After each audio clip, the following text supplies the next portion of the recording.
Wuhan में China के एक स्लीपिंग बुद्धा काफी मंदिर प्रसिद्ध है महात्मा बुद्ध का। वहां पर भारतीय राजनयिक जो दूतावास थे, कॉन्सुलेट में काम करते थे, उनका नाम था कृष्णन रघुनाथन। ये 4 जून 1967 को यहां से जा रहे थे, तो इन्होंने अपनी गाड़ी को रोककर इस महात्मा बुद्ध की मूर्तियों के तथा मंदिरों के अवशेष का फोटो लेने लगे थे।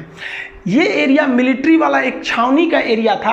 अभी ये फोटो ले ही रहे थे कि चाइना की जो पीपुल्स लिबरेशन आर्मी है, PLA ने इन्हें आकर गिरफ्तार कर लिया। ये समझाते रह गए कि हम फोटो यहाँ की मिलिट्री बेस का नहीं ले रहे थे, बल्कि हम यहाँ महात्मा बुद्ध की फोटो ले रहे थे। और महात्मा बुद्ध का भारत से तो कितना लगाव है, हमने ही पूरी दुनिया को बुद्ध दिया, हमने चीन को बुद्ध दिया, बदले में उसने हमें युद्ध दे दिया था। तो हम लोग महात्मा बुद्ध की फोटो को आज भी इज्जत से देखते हैं लोग। तो ये फोटो ले रहे थे, लेकिन चाइनीज PLA वालों ने इनकी बात को नहीं सुनी और उन लोगों ने इन्हें अरेस्ट कर लिया। इन पर जासूसी का आरोप लगाया और जासूसी के आरोप लगाने के बाद इन्हें पूरी जनता के सामने बेइज्जत करने के लिए 15,000 लोगों के आगे इन्हें मुकदमा चलाया गया और इन्हें जासूसी का आरोप लगाकर इन्हें पर्सोना नॉन ग्राटा घोषित कर दिया गया कि अवांछनीय व्यक्ति, इसे देश से निकालिए। और अगले दिन, मतलब ये मुकदमा चलने के बाद 13 जून को इन्हें पूरी तरह एयरपोर्ट पर घसीटते हुए लाया गया। इतना घसीटा गया था कि इनके पैर से जूते निकल गए थे, इन्हें नंगे पांव घसीटा गया। चाइना के जो रेड गार्ड्स थे इन्हें लात घूंसा मारा, इनके ऊपर थूका था। उसके बाद पूरे सरेआम फोटो खींचकर इन्हें भारत में भेजा गया। जब ये दिल्ली एयरपोर्ट पर उतरे थे तो एक बहुत बड़ी भीड़ इनके स्वागत के लिए भी खड़ी थी और साथ ही साथ इस विरोध को भी दर्शाने के लिए खड़ी थी कि हमें भी चाइनीज को उसी भाषा में जवाब देना पड़ेगा। भारत ने भी अगले दिन 14 जून को चीनी राजनयिकों को पकड़ लिया और उन पर भी जासूसी का सेम मुकदमा ठोक दिया और उन लोगों ने भी चिल्लाते रह गए कि हम जासूसी नहीं कर रहे हैं, नहीं कर रहे हैं। भारत ने भी उनकी एक बात नहीं सुनी और उन्हें 72 घंटे का अल्टीमेटम दे दिया। लेकिन भारतीयों के अंदर यह गुस्सा आग बबूला था। उस समय विपक्ष के दबाव में तथा भारतीयों में राष्ट्रवाद की भावना ने इस चीनी कॉन्सुलेट जो दिल्ली में थी उसे पूरी तरह से घेर लिया और वहां के खिड़कियों को पत्थर से तोड़ दिया, दरवाजे तोड़ दिए, गेट तोड़ दिया, आग लगा दिया गया चीनी झंडों में और वहां बहुत से चीनियों को पकड़ के कूच दिया गया थुथुर इनका। तो उनको राम मनोहर लोहिया हॉस्पिटल में एडमिट कराना पड़ा और इनको बता दिया गया कि हमारे जो चीन में बैठे हैं, हमारे जो राजनयिक, उन पर अगर तुम कुछ भी करोगे तो यहां तुम्हारे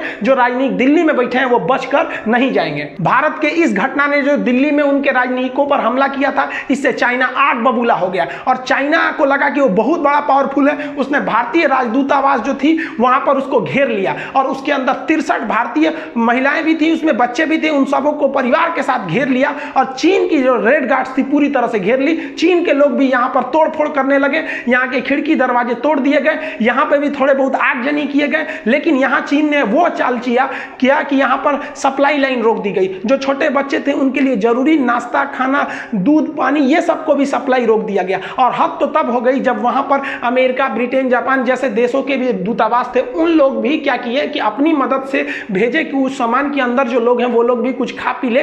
तो ये जो रेड गार्ड थे वो उनको भी ले जाने से मना कर दिया, नहीं अंदर कोई नहीं जाएगा, ना कोई निकलेगा। और उस दूतावास में जो चीन के लोग काम करते थे, जो वहां पे वर्कर थे, उनको चीन वालों ने कहा कि तुम कोई अंदर काम करने नहीं जाएगा। पूरी तरह से इसका घेराबंदी कर लिया गया। चाइनीजों को लगता था कि इससे भारतीय डर जाएंगे। जैसे ही ये खबर भारतीय मीडिया में आई, उस समय भारतीय मीडिया ने इस खबर को बहुत ही तरजीह दी। भारतीयों का गुस्सा और भयानक चढ़ गया और भारत सरकार ने भी, उस समय जनसंघ पार्टी थी, उसने भी कहा कि अब हम नहीं छोड़ेंगे। भारत सरकार ने अपने सुरक्षा बलों को कह दिया कि दिल्ली में जो चीन का दूतावास है उसे भी घेर लीजिए, उसमें भी कहीं विदेश से खाना नहीं जा सकता है, वहां के लोग भी खाना पानी के लिए बाहर नहीं आ सकते हैं, पूरी तरह से सप्लाई बंद कर दी जाएगी। वहां पर भी वहां के जितने लोग हैं उनको कहीं से न आने जाने कहीं की कोई इजाजत नहीं दी जाएगी। जो जो चीन के बीजिंग में हो रहा है वह सब दिल्ली में किया जाएगा। अगर वहां बंदी बनाए गए हैं तो यहां बंदी बनाएंगे। आप अगर वहां कुछ अत्याचार करते हैं तो उम्मीद रखिए कि यहां उनसे दुगना अत्याचार किया जाएगा। यहां चीन एक चाल चलने की कोशिश किया। जो उसके दूतावास थे वहां पर जो लोग बंधक बनाए गए थे वो तो अलग थे, जो हॉस्पिटल में हाथ गोड़ तुरा गया था उन लोग का कूच दिए थे सब भारत वाले। दिल्ली वाले बहुत अच्छा काम किए थे। इस चीज के लिए दिल्ली वालों को सैल्यूट करते हैं कि जब देश की बात आएगी ना तो भाड़ में गया इंसानियत। अगर हमारे देश की इज्जत पे आएगी ना तो थूर देंगे ऐसे ही, तुम चाहे कितनों बड़े के देश के रहो। तो यहाँ पर दिल्ली वाले ने जो कूचा था, वो लोग राम मनोहर लोहिया हॉस्पिटल में एडमिट थे। तो चीन जो था वहां पर एक स्पेशल कोड भेजा दूतावास भारतीय विदेश मंत्रालय को कि हमारा एक विमान जो है वो इस रास्ते से जाएगा और जो थुरा कुचा गए हैं सब वहां पर, छोटका छोटका चीनिया सब, उनको भर भर के ले आएगा। तो भारत सरकार ने ओपन बिना कोडलेस के संदेश भेज दिया। देखिए जो विदेश में राजदूतों से बात होती है वो कोड में बात होती है, वो सीक्रेट कोड होते हैं, उस चीज को हम यहाँ नहीं बता सकते हैं आप लोग को, वो चीजें वो कोड होती है, दूसरा कोई उसको मतलब डिकोड नहीं करता है। लेकिन भारतीय विदेश मंत्रालय ने ओपन बोल दिया कि कोई भी जहाज को, चीनी जहाज को भारत में घुसने नहीं दिया जाएगा। और हिंदुस्तानियों की उस समय हिम्मत की तो सैल्यूट करनी पड़ेगी जब हिंदुस्तानी एयरफोर्स को यह आदेश दिया गया कि इस रास्ते से अगर कोई भी चाइनीज जहाज गुजरता है, एक्चुअली उस समय तो ये पूर्वी पाकिस्तान था, ये तो 1971 में हम लोग कूच काच के इसको अलग किए, इसका वीडियो बना चुके हैं, आप उसको देखे होंगे कि कैसे हम लोग पाकिस्तानियों को कूचे थे। उस समय 93,000 फौजियों ने हाथ जोड़ के सरेंडर किया था कि मत मारिए हमको, तो यहां से वो लोग घुसना चाहते थे। तो भारतीयों ने एकदम प्लान बना दिया था कि एयरफोर्स को सख्त आदेश था कि कलकत्ता से एयरफोर्स उड़ान भरेगी और चीनी विमानों को इस तरह से घेर लेगी कि उन्हें इलाहाबाद या लखनऊ पर उतरने पर मजबूर कर दिया जाएगा। अब एयरफोर्स घेर लेगी तो उतरेंगे कहीं नहीं, अगवे जाके जहाज, एयरफोर्स की जहाज तो छोटी होती है ना, कलाबाजी करने लगे, अगवा ऐसे ऐसे करेगी अपने से उलट जाएगा, हम लोग क्या करेंगे, डरा के उलट दिया था।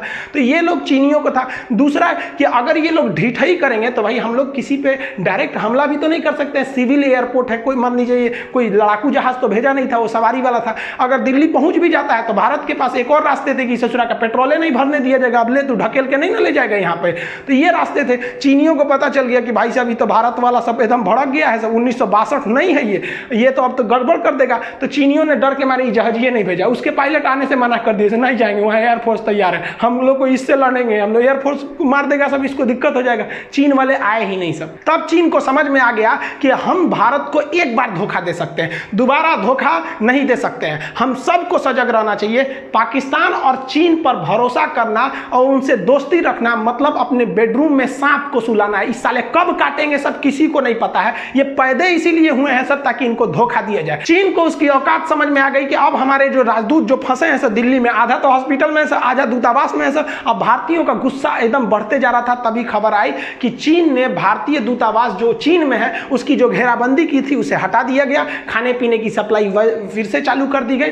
तब भारत ने भी यहाँ क्या किया कि जो उनके राजदूत थे जिन पर जासूसी का आरोप लगा था, तो हमारे कैसे जासूस हमारे दूतावास को पीट पीट के आप लाए थे, हमारे राजदूत को भारत ने भी उनको घसीटते हुए रोड पर लाया, ऐसी ही भीड़ में लाया, अब फोटो खिंचवा के एयरपोर्ट पे बैठाया, पूरी दुनिया को दिखा दिया कि देखिए ये चाइना का राजदूत है। और हद तब भारत ने कर दिया जब भारत ये सब होने के बावजूद चीन को स्पष्ट संदेश भेज दिया कि आपको भारत में दूतावास खोलना है तो खोलिए, लेकिन आपकी सुरक्षा की गारंटी हम नहीं लेते हैं, क्योंकि हमारी देश की जनता कूच देगी ना तो फिर हम नहीं है। आपका मन है तो रखिए, नहीं मन है तो मत रखिए। चाइना ने 80% लोगों को बुला लिया, हमको तो लगता है ससुरे भाग गए सब डर के मारे काठमांडू के रास्ता से कि दिल्ली वाला कूच देगा सब। एक नंबर काम किया सब दिल्ली वाले। तो आपको क्या लगता है चीन बहुत शक्तिशाली है? हम लोगों को देखिए सबसे बड़ा रिस्क क्या होता है, रिस्क नहीं लेना। इतनी औकात नहीं है, हम सब जिस दिन एक खड़े हो जाएंगे ना उस दिन औकात दिखा देंगे चाइना के कि तुम क्या चीज हो। बस चाइना में क्या है कि वहां पे देश बड़ा होता है, वो अंदर वो लोग क्या है ऊंच नीच, वहां पे भी है गरीबी अमीरी जात धर्म वहां भी है, लेकिन वो देश के नाम पर एक हो जाते हैं।